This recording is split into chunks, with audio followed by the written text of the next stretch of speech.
Back at the workshop today, and today I'm actually working on my car, which I've not done that much of lately, just because, well, work and life has, you know, it's just been too busy. I've not been able to. So today I'm finishing off the little things on this. I've just reconnected the brakes. I'm about to do the clutch, and yeah, we're mostly there. First thing I'm going to show you, I think we've mentioned it, well, we would have mentioned it a long time ago, but it's a good example of how bloody easy these 180 swaps are. Currently, I'm taking off the clutch slave cylinder. This is the original MR2 one. This is unmodified MR2 one, you know, straight from there to there to there. To make the Volkswagen gearbox work using all this, you don't have to actually do anything. You literally take off the MR2. Yeah, there's Andrew who owns that 180 one there. But yeah, you literally take off that and plug it straight in to the standard O2M one there. It's the same thread, it's the correct length, it's literally perfect. It goes straight in. Bear in mind, one's Japanese, one's German, two totally different types of engines. One's an external slave, one's an internal slave, but it's like it's made for it. The length is perfect, the thread is correct. It's literally made for it. I haven't got enough hands to do it while showing you, but it's not interesting anyway. But I'm gonna quickly turn the camera off and do it now. Right, that is clutch pipe connected.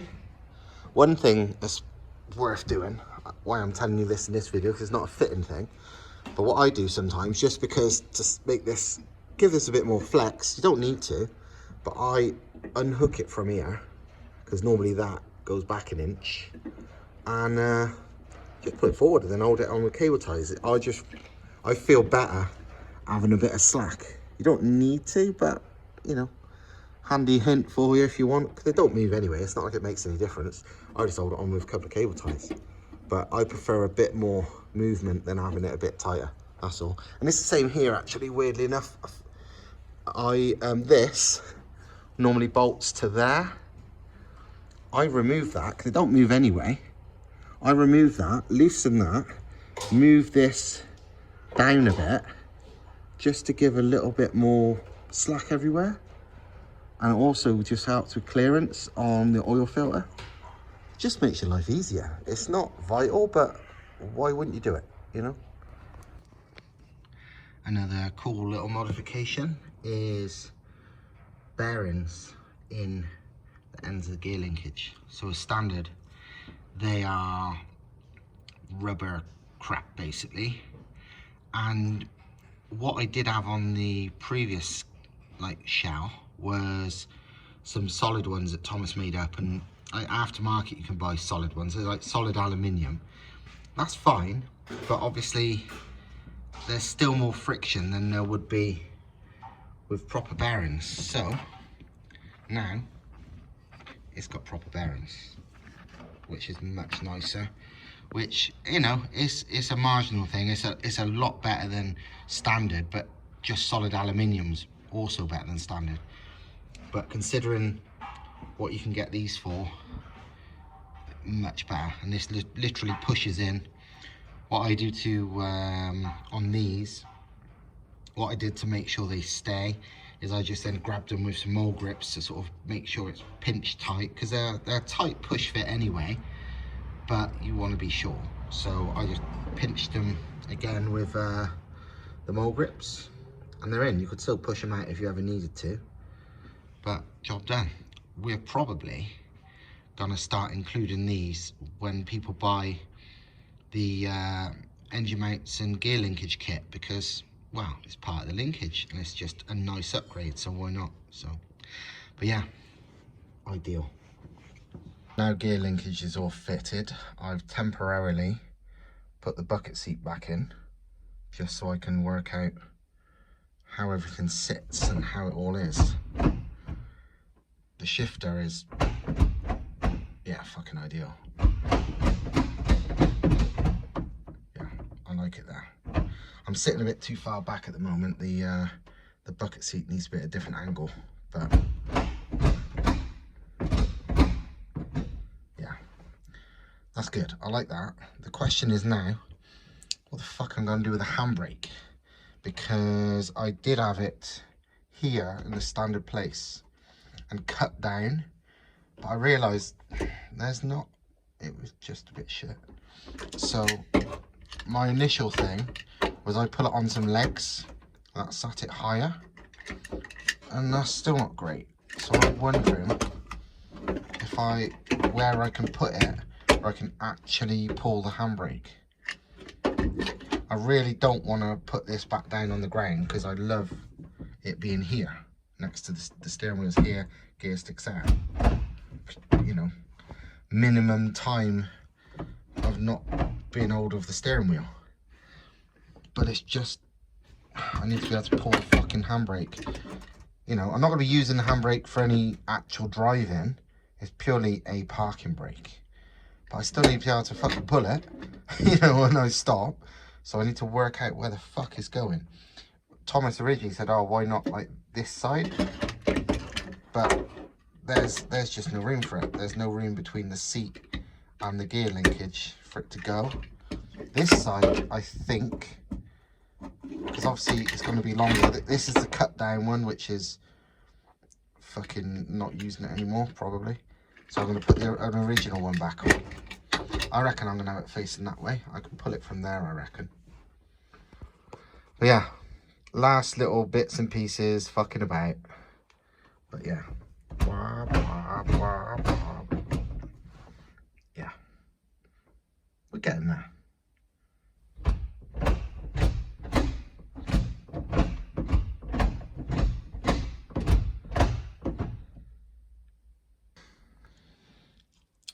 Right, I've decided I am happy with the location. So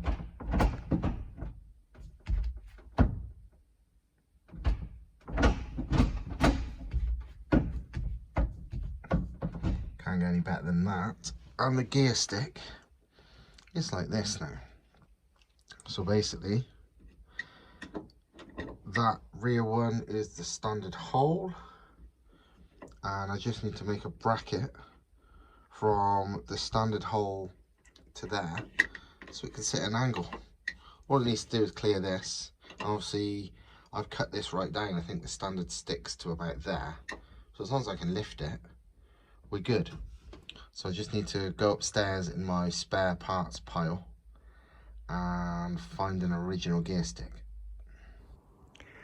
Right, as you might have seen in the last video, I have ripped apart my original loom because it was a mock-up loom, a test loom, a development loom, whatever you want to call it.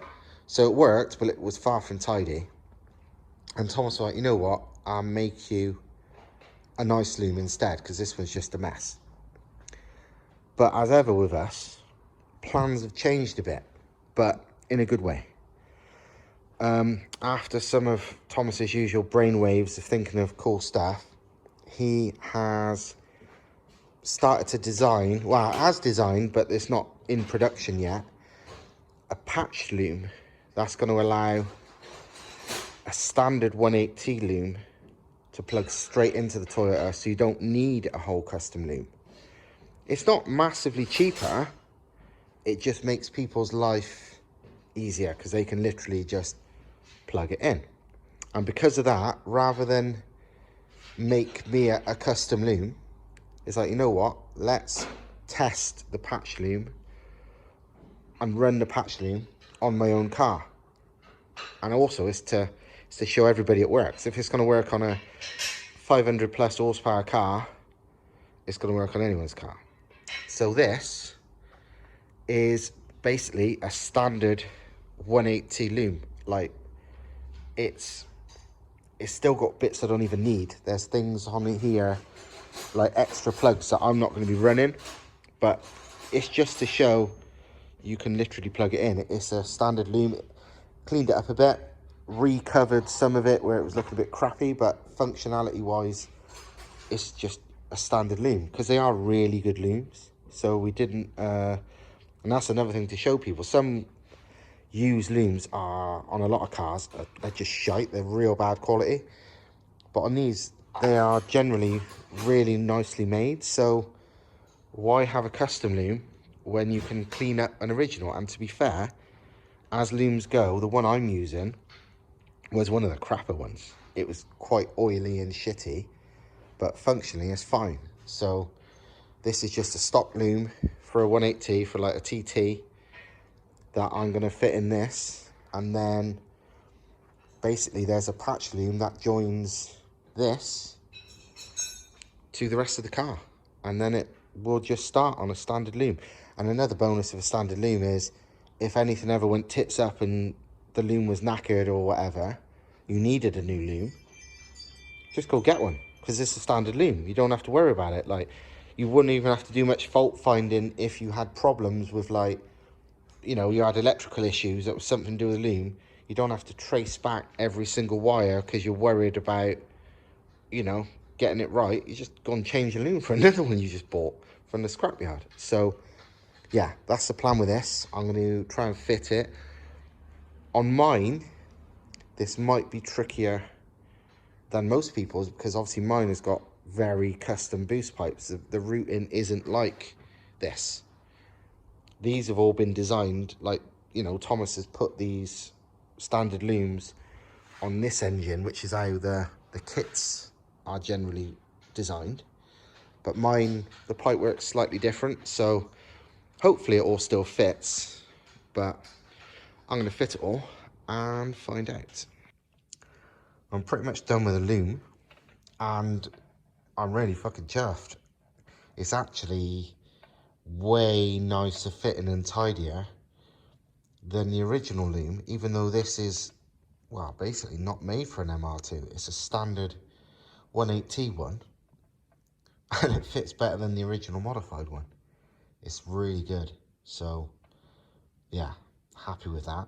Partly because, you know, learned things from even silly things like the angle to make sure the knock sensors are bolted up at, and stupid little things like that.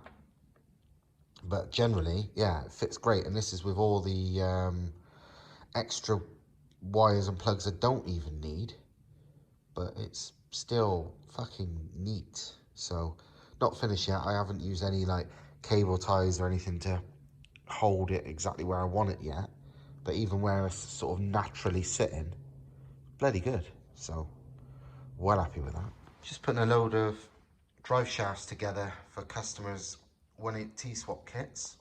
I thought I'd just show you this little tech tip for putting together CVs when they're these like 3-piece ones where it bolts through.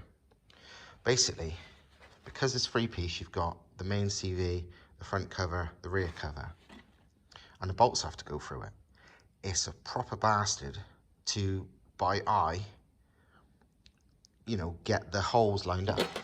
Obviously this is the outside hole, the outside cup, because obviously you can get close, of course you can, but for a bolt to go through all three, it has to be fucking spot on, otherwise it's a pain in the ass. And yeah, doing it by eye, yeah, you can get close, but the one time you get it wrong and you have to get it back off again and recenter it, it's just like, fuck that. Especially when you've got, you know, 2 times per CV to get it wrong. But literally, all you do, just get 6 bolts the right size. Don't do 1 or 2 or 3 even, like I've done that before. Get all fucking 6 or all however many holes you've got for your CV, and then pull it together one by one with all these in, because then it's guaranteed to sit correctly. Because trust me, like 1 millimeter off and the bolt don't go in very easy, and it's just a pain in the bumhole. So, you know, so I put the back cup on to this, put the bolts through, then I squeeze all this together, and when that's done, take the bolts back out, you know, and then put the back cover on and do it, and put them back in and do exactly the same. It's like, it's a lot quicker in the long run than it is trying to do it by eye and then it gets wrong, you know, because literally all it takes is like that hole to be like fucking a fraction of a degree out, and it, you know, it'll catch on the threads or whatever, so you either have to fuck about screwing each bolt in, you know, to the drive shaft, which is just a pain in the ass, or loads of wiggling, or it won't go in at all, or whatever. It's like, no, fuck that. Do this. Honestly, in the long run, way faster. I'll tell you what, this car looks mean as fuck with that front mount intercooler. It just looks badass to me. It's funny, this car's obviously meant to be a sleeper, hence the hubcaps and whatever. I mean, it still is, but obviously with the vented bonnet and vented boot and a big front mount, it's sort of a sleeper, not sleeper. If you know what you're looking at, you realise it's fucking mental. If you don't, which most people don't, it's just some piece of shit, but I like it.